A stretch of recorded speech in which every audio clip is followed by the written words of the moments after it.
Bonjour à tous. Alors, je vais vous présenter mon plan de travail. Pour l'instant, c'est ma table de cuisine. Comment préparer du poulet à la crème fraîche à l'antillaise.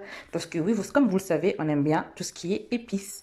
Alors, là, j'ai mon banc de poulet que je vais bientôt nettoyer. Hein, enlever tout ce qu'il y a là et tout. J'ai mon petit piment végétarien qui vient du bled par ma maman. J'ai de l'huile d'olive, du maïs, du sel. Comme je vous ai dit, les petits piments végétariens que je vais couper. De l'ail en poudre, parce que j'ai plus d'ail nature. Et des petites épices mélangées, du paprika, du hanout, du poivre. Voilà. Donc, première partie, je vais commencer par nettoyer ma viande.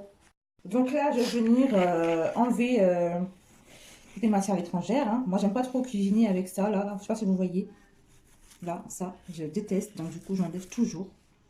Toujours, apparemment, c'est le sang du poulet. Hein. Je sais pas c'est quoi, mais moi, j'enlève toujours. J'en fais une petite incision, puis j'enlève tout ça, ce qui me dérange. Donc, pour moi, c'est primordial d'enlever ça dans le poulet.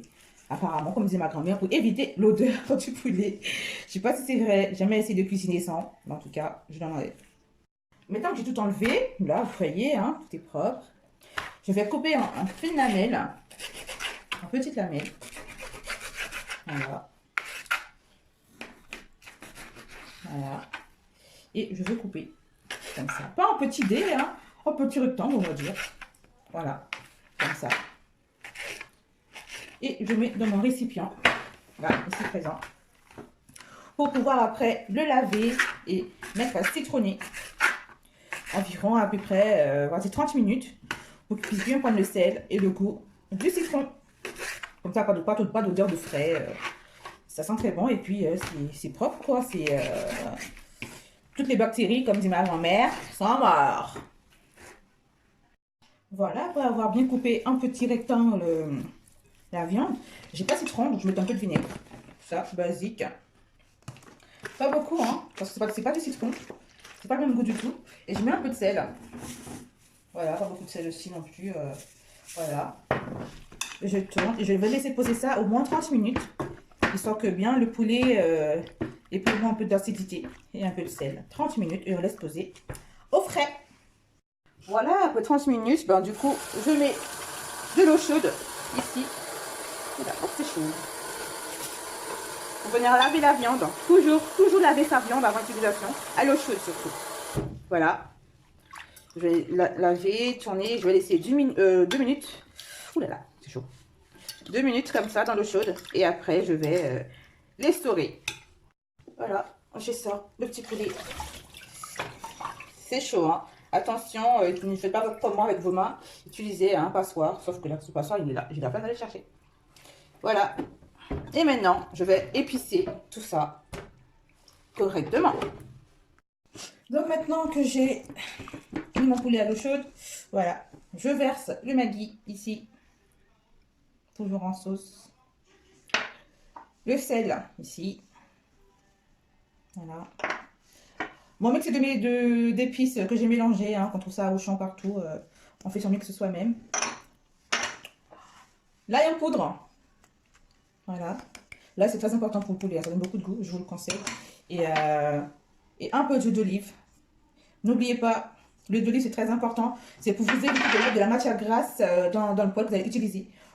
Vous mettez l'huile d'olive d'abord ici, comme ça, il va absorber, la viande va absorber l'huile d'olive et vous n'aurez plus à mettre de la matière grasse dessus. Et mon petit piment végétarien, typiquement entier, que je vais aller couper et mettre dedans. Voilà. Hop.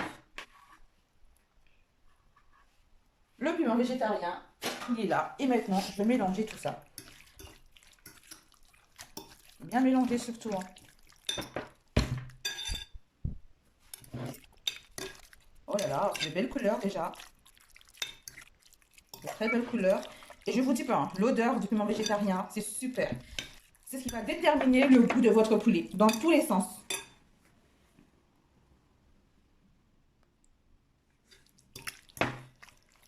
Ça sent tellement bon, j'ai déjà faim.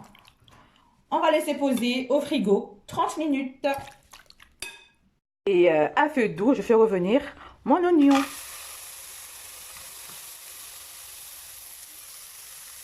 avoir émincé mon oignon, oh la musique, après avoir fait griller un peu mes petits oignons là, après 30 minutes au frigo, je mets.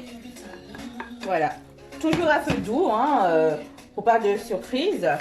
Et là, je vais roussir ma viande. J'ai bien dit, je vais roussir ma viande, le faire revenir à feu doux pendant au moins une bonne trentaine de minutes, voire 45 minutes. Voilà.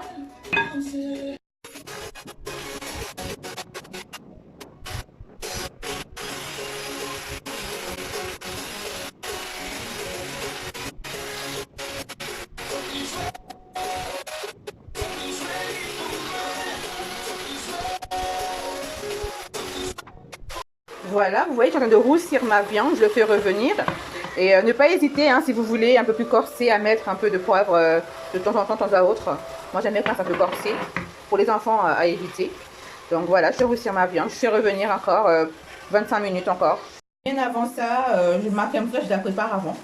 Je ne mets pas directement dans la préparation. Hein. Moi, je prends plutôt crème légère, hein, pas très gras, selon eux. Voilà. Ma crème fraîche, j'en mets dedans, dans un petit bol. Voilà, j'en mets pas beaucoup.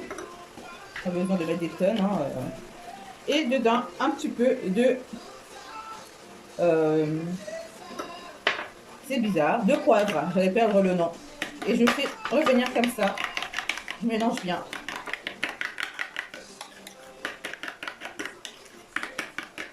Voilà, j'ai baissé le feu. Là, je vais venir déposer délicatement ma crème fraîche bien battue avec... pourquoi est-ce que j'oublie à chaque fois le nom de cet ingrédient qui est le poivre. Voilà, le poivre.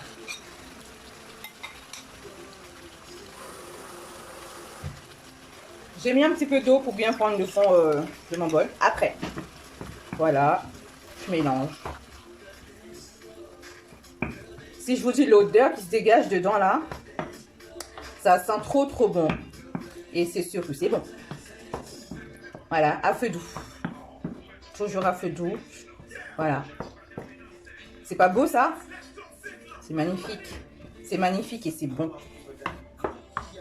À feu doux pendant 10 minutes. Je vais laisser comme ça mijoter, concocter tranquillement pendant 10 minutes. Non. Voilà, j'ai augmenté le feu. Je vais mettre un petit peu d'eau. Un petit peu d'eau. Histoire que ça soit bien homogène. Pour ceux qui aiment la sauce, hein, vous en mettre plus. Hein, moi, je ne suis pas très sauce non plus. Donc, du coup, j'en mets pas beaucoup.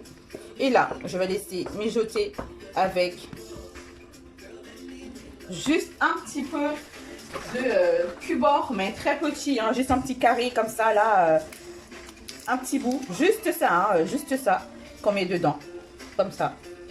Et on va laisser mijoter comme ça pendant 15 à 20 minutes.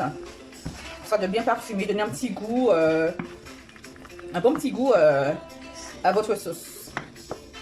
Et avec ça, il n'y a rien de mieux qu'une bonne pâte bien saisissante là. Moi, j'aime bien mettre du riz par ailleurs. Le riz, j'aime bien, mais c'est pas avec des pâtes.